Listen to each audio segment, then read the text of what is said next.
पाकिस्तान और अफगानिस्तान में हमले कम नहीं हो रहे हैं। पिछले कुछ हफ्तों में डूरन लाइन पर लगातार संघर्ष चल रहे हैं।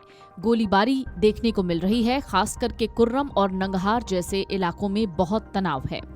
बड़े पैमाने पर सैनिकों की तैनाती और निगरानी ऑपरेशन से संकेत मिल रहे हैं कि पाकिस्तान और अफगानिस्तान दोनों एक बड़ी लड़ाई में फंस सकते हैं। पाकिस्तान ने 24 और 25 नवंबर की दरमियानी रात अफगानिस्तान के खोस्त पत्तिका समेत 4 राज्यों में भीषण ड्रोन हमले किए, जिनमें कम से कम 9 बच्चों समेत 10 लोगों की मौत हो गई।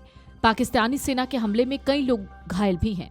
इस हमले के बाद तालिबान की तरफ से आधिकारिक बयान में इस्लामिक कानून के तहत पाकिस्तान से बदला लेने की कसम खाई गई। तालिबान के प्रवक्ता जबीहुल्लाह मुजाहिद ने कहा है कि अफगानिस्तान इस्लामिक तरीके से पाकिस्तान से बदला लेगा।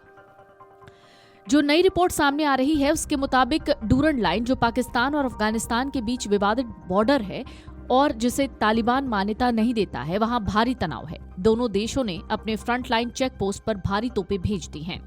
दोनों तरफ से सेना के जवानों की तेज मूवमेंट की खबर है, जिससे दोनों देशों के बीच अस्थायी युद्ध विराम टूटने की आशंका है। रिपोर्ट्स कहती हैं पाकिस्तान सेना के ड्रोन को चमन, स्पिन बोल्डिक, अंगूर अड्डा, कुर्रम, नंगहार और तोरखम समेत कई सेक्टर में हवाई निगरानी करते देखा गया है, जिससे बड़े पैमाने पर मिलिट्री लड़ाई की आशंका बढ़ गई है। एक और रिपोर्ट कहती है कि दोनों देश संभावित टकराव की तैयारी कर रहे हैं और हालात अभी भी अस्थिर हैं। खास बॉर्डर पोस्ट पर भारी आर्टिलरी की तैनाती टकराव के लिए गंभीर तैयारी का इशारा कर रही है। पाकिस्तान के रक्षा मंत्री ख्वाजा आसिफ ने कहा है कि उन्हें अब तालिबान से कोई उम्मीद नहीं है। दूसरी तरफ पाकिस्तान और अफगानिस्तान के बीच डिप्लोमेटिक बातचीत भी करीब करीब बंद है। रिपोर्ट में कहा गया है दोनों देशों के पास भारी हथियार होने और तनाव होने की वजह से डूरन लाइन पर किसी भी वक्त पूरी तरह से लड़ाई शुरू हो सकती है।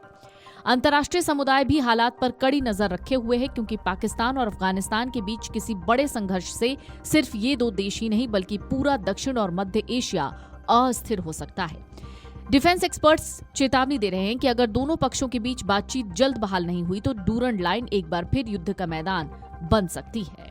हालांकि तालिबान के आरोपों पर प्रतिक्रिया देते हुए पाकिस्तान की सेना ने इसे खारिज किया है। पाकिस्तानी सेना की मीडिया विंग के प्रमुख लेफ्टिनेंट जनरल अहमद शरीफ चौधरी कहते हैं, पाकिस्तान ने अफगानिस्तान पर हमला नहीं किया है। जब भी हम कोई स्ट्राइक करते हैं उसकी खुले तौर पर और सही तरीके से घोषणा करते हैं। इस बीच तालिबान के प्रवक्ता मुस्तफिर गुरबिज ने पुष्टि की कि हमला पाकिस्तान ने किया है। गुरबिज ने कहा कि स्ट्राइक में इस्तेमाल किए गए एयरक्राफ्ट में ड्रोन भी शामिल था। तालिबान ने कड़े शब्दों में एयर स्ट्राइक की निंदा की और इसे अफगानिस्तान के एयर स्पेस और इलाके का उल्लंघन बताया है। फिलहाल अफगानिस्तान और पाकिस्तान में कहीं से भी शांति होती नहीं दिख रही है। हो सकता है कि ये सब कुछ एक बड़े युद्ध में बदल जाए। Video desk amarujala.com।